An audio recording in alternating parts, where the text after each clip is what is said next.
Operation Uphold Democracy, a military operation that included combat action, forces from all services, humanitarian support, and multinational forces. An operation assigned to the soldiers of the 10th Mountain Division stationed at Fort Drum, New York. For the next 20 minutes, you will see and hear the 10th Mountain story during Operation Uphold Democracy. We will take you from the division's initial notification on 29 July 1994 through transition to a joint task force and ultimately to a multinational force. The mission was to deploy to Haiti, establish a safe, stable, and secure environment, and enable the peaceful return of democracy. You will witness the intensive planning and training regimen experienced by the mountain soldiers during their preparation for deployment. You will see the complexity of synchronizing the movement of the division soldiers and equipment via land, sea, and air from the stability and comforts of northern New York to the chaos and uncertainty found on the streets of Haiti's cities Port-au-Prince and Cap-Haïtien, and the remote and primitive conditions of its countryside. We will take you through the many operations conducted by mountain soldiers that made this mission a success. By late July 1994, the international community and the U.S. National Command Authority had lost nearly all patience with the military-backed, illegitimate government of Haiti. The people of Haiti had been under the strong-armed control of the repressive military government for over 3 years. Negotiations to bring back the democratically elected government were at a continuous stalemate. On 29 July, the 10th Mountain Division Commander, Major General David C. Meade, was given the warning order to begin planning and preparations for an operation that would facilitate the safe return of democracy to the people of Haiti. On the 3rd of August, the U.S. Atlantic Command told the division to be ready to go by 1 September. Intensive multi-echelon planning began almost immediately, from the division headquarters to the battalions, companies, platoons, and squads of the division. For example, division leaders conducted rock drill rehearsals of the plan. During this period, the 10th Mountain Division began a transition, forming the core of what became known as Joint Task Force 190 and ultimately the Multinational Force Haiti. Parallel to planning, the division embarked on an extremely aggressive individual and collective level training schedule. Leaves were canceled and the 7-day work week became the norm. Combat readiness was the focus. Individual and crew-served weapons ranges were constantly hot with company-level live-fire exercises. Tactical standard operating procedures were practiced. Military operations in urban terrain or MOUT training increased significantly. As a result of planning for deployment via a Navy aircraft carrier, division aviation units conducted deck landing training and qualification. As a result of planning for an air assault operation into the Port-au-Prince airport and seaport, division soldiers conducted training and rehearsals using Wheeler-Sac Army Airfield to replicate these critical Haitian facilities. Extensive pre-combat inspections of equipment and personnel were performed at every level in the division's chain of command. Yes, from 29 July 1994 and for the next 30 days, the soldiers of the 10th Mountain Division became completely mission-focused. An operation plan was developed, trained, rehearsed, and by 1 September, an operation plan was ready to be executed. At approximately 1800 hours on 9 September, the division was alerted. Joint Task Force 190 was activated and directed to begin its deployment from Fort Drum to the Joint Operations Area. The division began the synchronized movement by air, rail, ground convoy, and sea almost immediately. Early on the 11th, division elements began loading rail cars at the Fort Drum Rail Yard for movement to the Port of Bayonne in New Jersey. During the next 3 days, over 30 convoy serials departed Fort Drum for Bayonne, moving over 850 vehicles. At Bayonne, divisional equipment arriving by rail and convoy was quickly loaded onto roll-on, roll-off, or ro-ro ships from the U.S. Ready Reserve Fleet. By the 18th of September, the first of these ships was in position off the coast of Haiti. All the moving parts of Joint Task Force 190, which had been planned and rehearsed by the division in great detail, were set in motion. Soldiers had to very quickly bid farewell to loved ones as the hours before D-Day clicked away. The 1st Brigade Combat Team and the 10th Aviation Brigade, as well as part of the Division Command Group, deployed aboard the aircraft carrier USS Eisenhower, based out of Norfolk, Virginia, in what was to become an unprecedented and unique Army-Navy operation. It was in position off the coast of Haiti by 17 September. On 18 September, the commander of Joint Task Force 190, Major General Meade, with key staff personnel, joined the commander of the 18th Airborne Corps, Lieutenant General Shelton, on board the command and control ship USS Mount Whitney. Following the high-level negotiations between a U.S. delegation headed by former President Carter and the illegitimate military-based government of Haiti, at approximately 21:30 hours on the 18th of September, the decision was made to execute what was known as Op Plan 2380+. Within just a few hours, the Joint Task Force 190 Assault Command Post personnel were loading on strategic airlift at Griffiths Air Force Base, bound for Port-au-Prince International Airport. At 0930 hours on the morning of the 19th, the planned air assault operation, specifically the lead elements of the 1st Brigade Combat Team and the 10th Aviation Brigade, began to land and secure the airport and the seaport in Port-au-Prince. This Army air assault operation, staged from a Navy aircraft carrier, will be one of the lasting hallmarks of Operation Uphold Democracy. In less than 2 hours, the 1st Fast Sealift Ro-Ro ship was beginning to unload 10th Mountain Division equipment in the heart of the Haitian capital. The division's 2nd Brigade Combat Team deployed out of Griffiths Air Force Base via Air Force Strategic Airlift Assets into Puerto Rico. The subsequent deployment of the 2nd Brigade Combat Team into Haiti, and specifically the city of Cap-Haïtien, a major port city along the northern coast of Haiti, used C-130 Hercules aircraft. By the 25th of September, the 10th Mountain Division soldiers and equipment forming the foundation of Joint Task Force 190 had arrived in country using the resources of all services. Operations in Haiti began immediately upon arrival and were focused on accomplishing the assigned mission.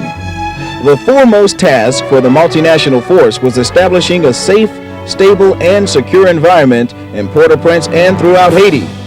This complex task encompassed numerous actions and required the contributions of the entire team. Beginning on D-Day and continuing until departure, force protection required the attention of every multinational force member. Units established base camps with secure perimeters. Outside the base camps, no multinational force member traveled alone. Vehicles always moved in pairs or in larger convoys.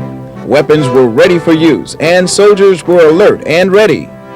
These force protection measures produced a deterrent effect on the potential threats to the multinational force. A safe, stable, and secure environment also required dependable security for key Haitian installations. The multinational force met this need by providing fixed site security for critical facilities. For example, the Port-au-Prince International Airport was the only airfield in Haiti that could accommodate large aircraft. The multinational force continuously secured the airport beginning on D-Day.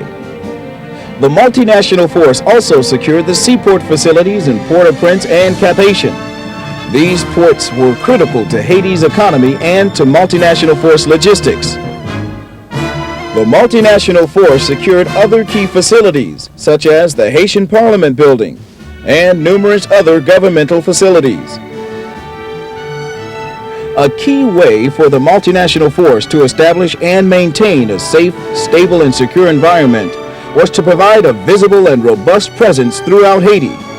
This presence showed all segments of Haitian society, rich and poor, military and civilian, left and right wing, that the multinational force was powerful, in control, and firmly supporting democracy in Haiti. An indispensable part of force presence in Port-au-Prince and Cap-Haïtien were patrol operations. Dismounted infantry patrols were conducted day and night in both cities. Infantry kept the initiative by being out on the street and ready to influence the action. Mechanized forces provided the multinational forces overwhelming combat power, while aviation units provided speed and flexibility. Military police were essential to the urban force presence.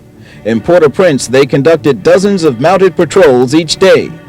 military police occupied Haitian police stations and monitored the Haitian Interim Public Security Force in cooperation with international police monitors.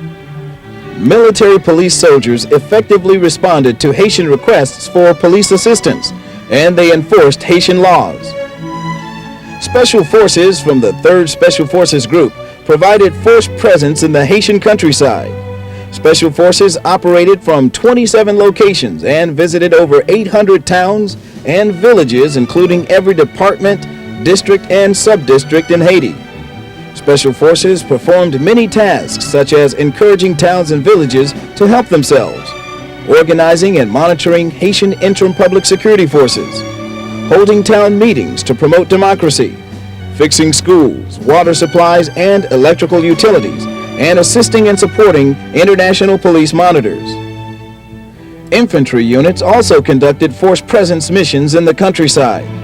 These missions provided a show of force in outlying areas and supported international police monitors and special forces. These missions were typically company-sized operations, beginning with an air assault and lasting 3 days. The multinational force conducted over 60 of these missions from late October 1994 to early January 1995. Aviation units were vital to both urban and rural force presence. Scout weapons teams from the Attack Helicopter Battalion provided mobile and highly visible fire support to ground maneuver units. Black Hawk and Chinook helicopter crews provided transportation to passengers ranging from multinational force leaders to infantry assault forces, and they moved supplies and equipment quickly to rural areas without good roads. Joint Task Force 190 seized the initiative on D-Day and retained the initiative by conducting offensive operations. Some of the most significant offensive actions were primarily weapon cache raids. These operations, known as Mountain Strikes, began on 1 October and were designed to strike at known caches of weapons or to seize wanted personnel.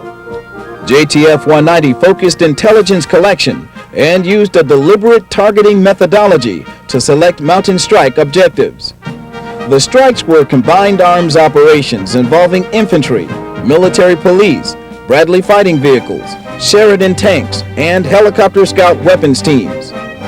The raids had concrete results at 23 locations and netted detainees, weapons, drugs, and counterfeit money. Detainees were taken to a joint detention facility built by the engineers and operated by military police. Street sweep operations were another significant offensive action. During street sweeps, 50 to 60 military police and infantry soldiers set up roadblocks and inspected cars for weapons or any kind of contraband. Weapons buyback was yet another way weapons were removed from Haitian society. In late September, U.S. forces began paying cash as an incentive to encourage voluntary turn-in of weapons and munitions. Weapons seizures and buyback took 15,000 weapons off the streets of Haiti. Joint Task Force 190 established a quick reaction force to respond to situations anywhere in Haiti. It was composed of an infantry battalion, mechanized platoon, drivers and trucks, and aviation brigade assets. Frequent emergency deployment readiness exercises ensured this quick reaction force was always ready. In the long term, maintaining a safe, stable, and secure environment requires a Haitian solution. The multinational force assisted the government of Haiti in working toward this solution by establishing an interim public security force. This force was composed of former Haitian military members and volunteers from among the Haitian migrants in Guantanamo Bay, Cuba. Military police moved into urban police stations to assist in the establishment of the reorganized Haitian police. Special forces provided similar assistance in rural areas throughout the country. Aviation assets provided timely transportation to and from police training. A safe, stable, and secure environment was established in Haiti by early October. This set the conditions for the return of the legitimate government of Haiti. Now all the pieces were in place for President Aristide's return to Haiti. This would clearly be a decisive event, and the multinational force was ready for it. All units in Port-au-Prince participated in the return, and it was orchestrated from the Joint Operations Center. Planning and rehearsals paid off in a flawless operation on 15 October. After President Aristide's return, presidential security became an important ongoing mission for the multinational force. Task Force 122 Infantry was assigned to presidential security. This included security of the presidential palace, security for movements in Port-au-Prince, security at President Aristide's private home, and security during trips throughout Haiti. The Aviation Brigade provided the helicopters for President Aristide's travels. Multinational Force Haiti's biggest component was from the United States Army, but it included much more. All the United States Armed Services and Department of Defense civilians were represented in the headquarters staff. At Port-au-Prince International Airport, the Air Force component of the multinational force was in charge of the busy airfield. Coast Guard elements provided harbor security and navigation services in both Port-au-Prince and Cap-Haïtien. Task Force Mountain, built around the 10th Mountain Division Artillery Headquarters, performed many important roles. Among these roles, it served as the headquarters for most of the military forces provided by coalition partners. Major coalition units came from the Seven-Nation Caribbean Command, from Bangladesh, and from Guatemala.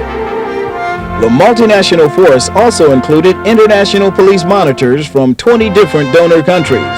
They trained, coached, and mentored the Haitian Interim Public Security Force, and they monitored that force for human rights abuses.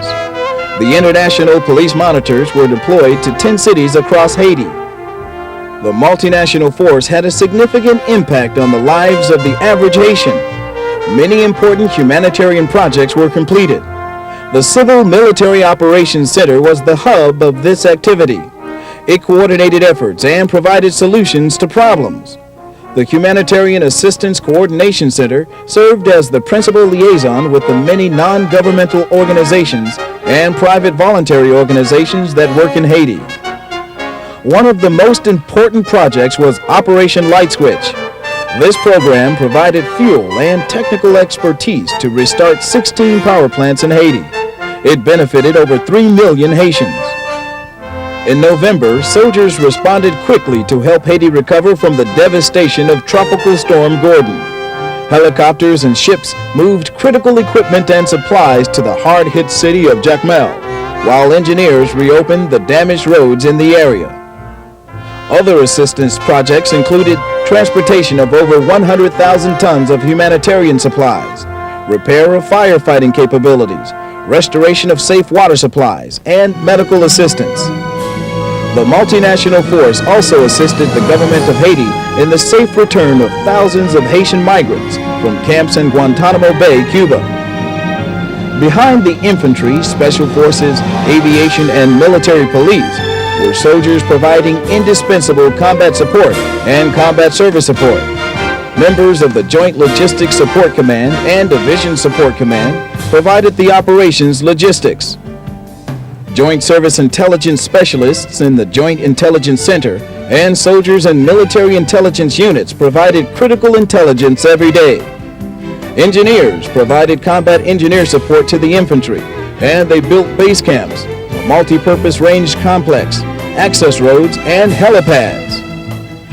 Signal soldiers established a communications net that reliably covered Haiti and linked the multinational force with the United States. Medical and dental soldiers established quality treatment facilities for all members of the multinational force, while personnel service and finance soldiers provided multinational force members with critical support throughout the operation. Life in Haiti was challenging. Heat and very austere living conditions confronted everyone in the early days of the operation. Multinational force members were able to improve their areas as time progressed. When the situation permitted, the multinational force conducted popular morale support activities such as beach trips. Back at Fort Drum and other stateside installations, families and rear detachments provided their support to the operations in Haiti. Family support groups provided care and assistance for the families of deployed soldiers, while town meetings provided them valuable information. The local communities also gave their support to the soldiers deployed to Haiti.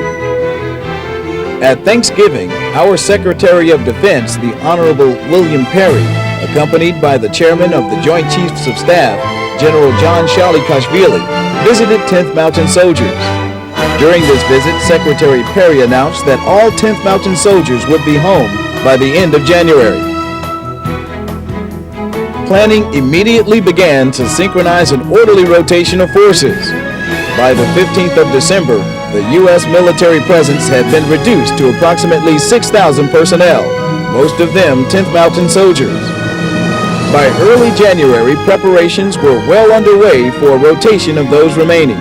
Vehicles and equipment were thoroughly cleaned and prepared for movement via strategic air or sea lift forces. The anticipation and excitement of a long-awaited reunion with families was building with each passing day. On 14 January, Major General Meade officially turned over command of the multinational force to Major General Fisher, Commanding General of the 25th Infantry Division. By the end of January, the soldiers of the 10th Mountain Division had completed its redeployment to Fort Drum. The arrival of each group of the mountain soldiers was marked with a short ceremony commemorating the success of a mission they could be individually and collectively proud of. The welcome home ceremonies were a proud conclusion to the phenomenal success of the division's units and a tribute to the selfless sacrifices of the individual soldiers. The 10th Mountain Division had accomplished its mission with unqualified success. Haiti's environment was safe, stable, and secure. The legitimate, democratically elected government was back in power, and the country was moving in the right direction. Successful completion of Operation Uphold Democracy was more than an endpoint. It was also the beginning of preparations for the division's next mission. Upon the division's return, it quickly prepared for future missions. Within 60 days, the soldiers of the 10th Mountain Division were once again ready to deploy rapidly anywhere in the world and to fight and win immediately upon arrival. Climb to glory!